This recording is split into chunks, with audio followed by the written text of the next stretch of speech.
Quando você pensa em radioatividade, que imagens vêm à sua mente? Elementos nocivos à saúde? Resíduos de usinas nucleares? Lixo atômico? Artefatos criados pelo homem no século XX, como a bomba atômica ou o submarino nuclear? A radioatividade, como qualquer fenômeno natural, existe na Terra desde o princípio dos tempos.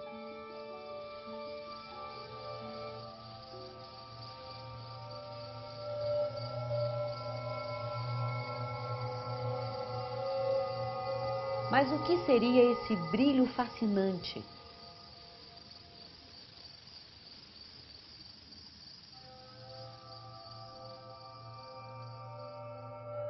Um marco no desenvolvimento desse conhecimento foi a descoberta que o cientista alemão Wilhelm Conrad Röntgen fez em 1895, a radiação que ele batizou de raios X.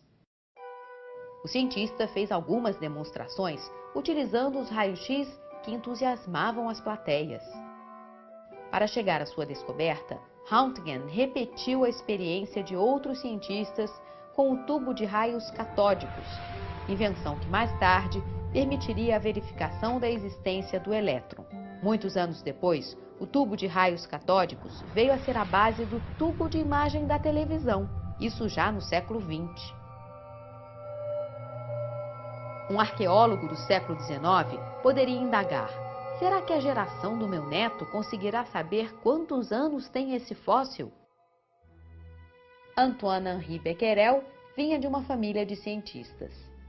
O interesse de Becquerel pelas pesquisas de Röntgen o fez chegar à sua maior contribuição científica, a descrição da radioatividade em 1896.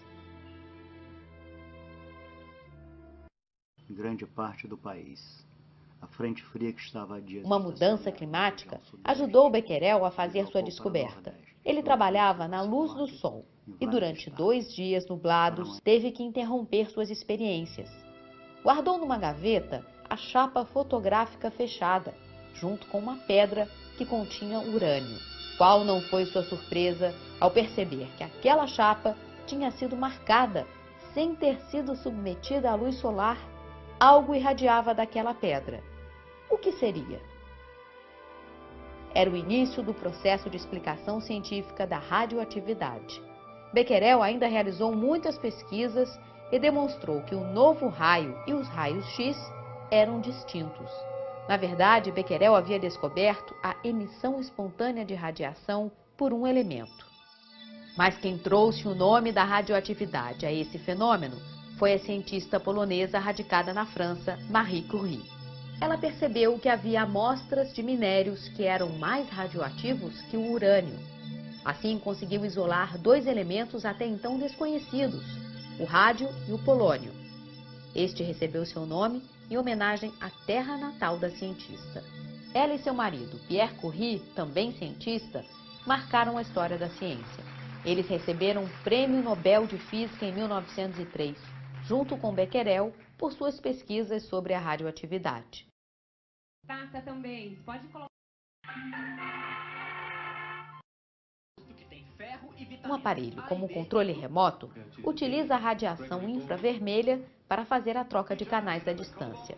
Quando apertamos um botão, o controle envia mensagens codificadas através de luz infravermelha, invisível ao olho humano, para o aparelho controlado. A radioatividade pode ser radiação eletromagnética, ondas como a luz e o raio-x, ou emissão de partículas com massa, como no caso da radiação alfa e beta. Mas de que forma a radioatividade seria então gerada? No início do século XX, Ernest Rutherford compreendeu que a radioatividade era gerada pelo decaimento de certos elementos. Isto é, ele percebeu que alguns elementos se transformavam em outros quando emitiam partículas de seu núcleo. Assim, um átomo de urânio-92, que tem um núcleo instável, ao liberar uma partícula alfa que contém 2 prótons, se transforma em tório-90. Mais tarde, o tório se transforma em protactínio e assim por diante. Rutherford formula então a explicação hoje aceita sobre a radioatividade. A descoberta do decaimento o levou à identificação da meia-vida. Meia-vida é o tempo necessário para que metade dos núcleos radioativos de uma amostra decaia. Foi a partir do conceito de meia-vida que se pôde desenvolver a técnica de datação baseada no carbono 14, um método bastante preciso e muito utilizado até hoje.